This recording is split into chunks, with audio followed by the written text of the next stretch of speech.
Isang paalala, ang video na ito ay ayon lamang sa aking sariling pananaliksik. Hindi ko nais na pilitin ang sino man na maniwala sa videong inyong matutunghayan. Kung hindi kayo kumbinsido sa mga impormasyon at taliwas ang inyong paniniwala sa kaalamang aking ilalahad, maaari kayong gumawa ng sarili ninyong pagsisiyasat para sa inyong kakontentuhan. Ang videong ito ay gabay lamang sa mas malalim na kaalaman at pag-intindi at hindi gawa ng isang profesional. Naniniwala ako na malaya tayong magbigay ng opinyon at suhestyon bilang malayang mamamayan ng Pilipinas. Maraming salamat po. Mahigit na ngayon sa isang buwan mula nang magsimula ang kaguluhan sa pagitan ng Israel at ng militanteng grupong Hamas. Pero tila ang sentro ng tensyon ngayon ay nasa Estados Unidos. Muli na naman kasing inatake ang mga American assets at kasundaluhan nito na nasa bansang Iraq. Nasa humigit kumulang 40 beses ang ginawang pag-atake at nasa 56 na sundalong Amerikano ang nasugatan. Tatlong magkakaibang atake ang kinumpirma noong Huwebes at ang una sa mga ito ay sa convoy.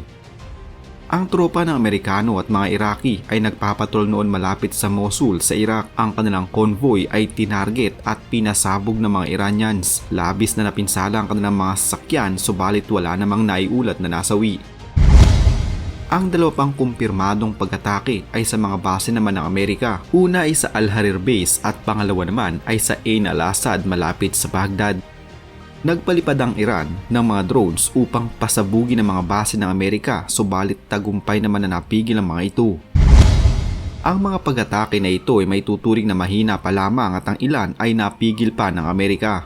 Pero hanggang kailan kaya ito kayang pigilan ng Estados Unidos at hanggang kailan ito gagawin ng Iran? Paano kung ang mga susunod na pag-atake ng Iran ay maging matagumpay na? Paano kung isa sa mga sundalo ng puwersa ng Amerikano ang mamatay? Tiyak na kapag nangyari ito ay panibagong gulo na naman ito para sa lahat ng mga bansa sa mundo. Kung mangyari man ito, sigurado na ang Washington Force ay magpapadala agad ng kanilang mga matinding resback at iyon ang kinatatakutan ng marami. Ayon sa Amerika, sigurado sila na ang pag-atake na ito ay kagagawa ng Iran o kung hindi man ay grupo na suportado din ng Iran. Subalit marin itong pinabulaanan ng Iran. Wala umano silang kinalaman tungkol sa mga nagdaang pag-atake na ito laban sa Amerika.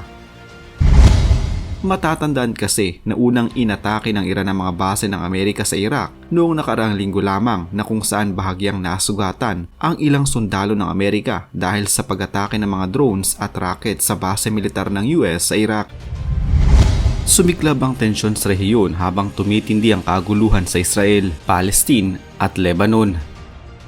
Dalawang drone at mga rockets ang inilunsad ng Iran Islamic Revolutionary sa base militar ng Estados Unidos sa Al-Assad Air Base sa bandang kanluran ng bansang Iraq. Ayon sa pahayag ng isang US Central Command, hinarang ng puwersa ng Estados Unidos ang tatlong drone subalit may isang nakalusot na humantong sa pagkakapinsala ng bahagya ng ilang mga sundalong Amerikano na noon ay nasa Iraq. Kasama din sa mga bahagyang napinsala ay ang kanilang mga kagamitan. Dahil dito, ang puwersa ng Amerika ay mahigpit na binabantayan ngayon ang sitwasyon sa Iraq. Patuloy na idinenay ito ng Iran. Subalit ayon sa kanilang Foreign Ministry, dahil sa mas umiinit pang tensyon ngayon at patuloy na pag-atake sa Gaza na maraming mga sibilyan ang nadadamay. Malaking dahilan ito upang ang kaguluhan ay mas lumawak pa at hindi ito mapipigilan ng sinuman. Hindi umano basta-basta magkakaroon ng katahimikan kung magpapatuloy na nadadamay ang mga sibilyan sa Gaza. Sa kasalukuyan, malaki ang ginagampanan ng Iran sa nangyayaring kaguluhan sa pagitan ng Israel at ng Hamas. Sa Iran kasi nanggagaling ang malaking suporta para sa Hamas upang ipagpatuloy ang kanilang pakikidigma laban sa Israel mula sa suportang pinansyal, armas, hanggang sa mga tao na sasagupa sa Israel Defense Forces, karamihan ay nagmumula sa bansang Iran. May kapasidad ang Iran na suportahan nila ang kanilang mga sinabing ito. Kaya nilang pangatawanan ang kanilang pahayag ng paglawak ng kaguluhan. Tulad na lamang sa bansang Yemen, himpilan nito ngayon ng Iranian proxy group na tinatawag na Houthi. Sila ang nagpadala ng mga missiles na sumira sa ilang gusali sa Israel. Ito ang naging pahayag ng kanilang pinuno. Sa mga nalilito, ang Iranian proxies na aking nababanggit ay ang mga grupo na sinusuportahan at pinopondohan ng Iran na kanilang maaaring utusan o matake. Kagaya na lamang ng Hezbollah mula sa Lebanon, Hamas at Islamic Jihad sa Palestine, at ang Houthi mula naman sa Yemen. Inaatake ng mga Iranian proxy sa mga sundalo ng Estados Unidos na nakabase sa Iraq habang nagpapadala din ng mga missile sa bansang Israel.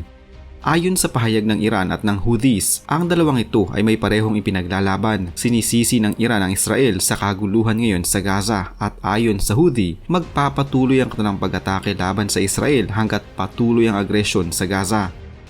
Kaya naman nagiging malaking papel ngayon ng Gaza sa pagitan ng Israel, Estados Unidos at ng Iran. Bago pa man ang naganap na pag-atake ay una nang nagbanta ang Iran na aatakihin nito ang mga pasilidad ng Estados Unidos sa Iraq dahil umano sa pangingialam nito at pagsuporta sa bansang Israel.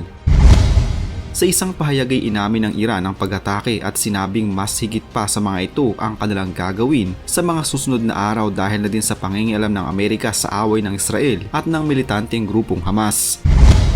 Ang pag-ataking ito ng Iran sa pasilidad ng Estados Unidos sa Iraq ay sinundan naman ng 3 cruise missiles at ilang mga drone na pinaputok mula sa bansang Yemen patungong Israel. Subalit ang mga ito ay hindi tagumpay na nakarating sa Israel. Ito ay dahil na din sa pagbabantay pala ng isang barko ng Estados Unidos. Habang binabaybay ng mga missiles na ito ang hilaga patungo sa kahabaan ng Red Sea ay naka-standby pala doon malapit ang isang barko ng Amerika at nadetect ang mga missiles na ito.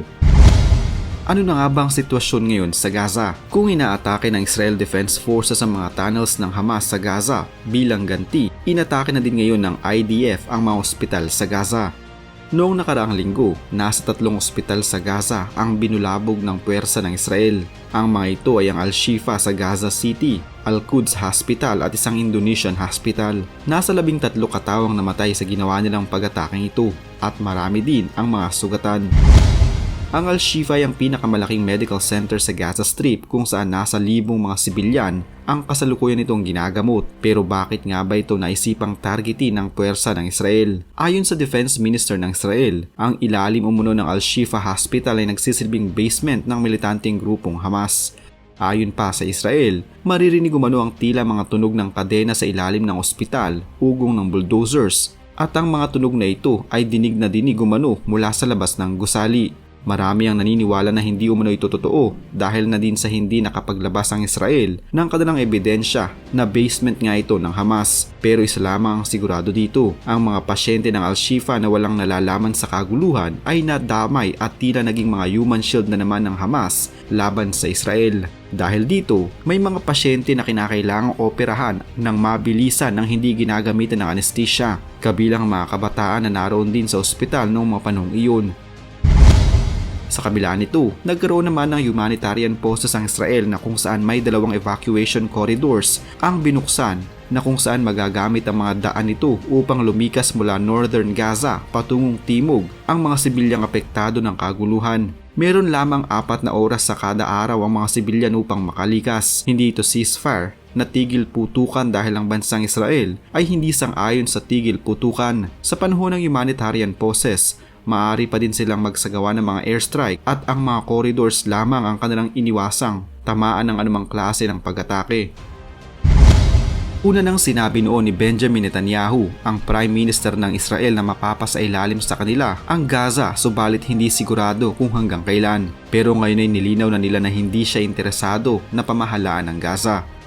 We don't seek to govern Gaza, we don't seek to occupy it, but we seek to give it and us a better future in the entire Middle East. I've set goals. I didn't set a timetable because, it can take more time. I wish it'll take little time.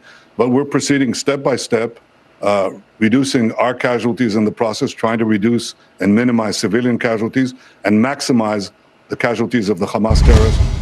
Ayon sa kanya, magpapatuloy umano ang digmaan hanggang kung saan ito abutin, na ngayon ay umabot na din sa West Bank. Noong isang araw ay niraid ng Israel Defense Forces ang isang bahagi ng West Bank na kung saan nasa 18 mga Palestinians ang napatay. Sinisira din ng Israel ang ilang mga bahay sa isa pang syudad sa West Bank dahil sa mga biglaang nagaganap at pangingialam ng ibang mga bansa. Sa totoo lang ay walang ibang nakakaalam sa kung ano ang mga susunod pang mga mangyayari. Isa na namang kwento ng pagbabalik tanaw sa kasaysayan ang naitampok natin ngayon. Huwag kalimutang i-like ang video ito at mag-iwan ng komento sa ibaba ng mga nais nyo pang malamang kwentong kasaysayan sa Pilipinas. Mag-subscribe na din para lagi kayong updated sa mga pinakabagong video dito sa Kasaysayan Pinoy. Magandang araw po at mabuhay ang bansang Pilipinas.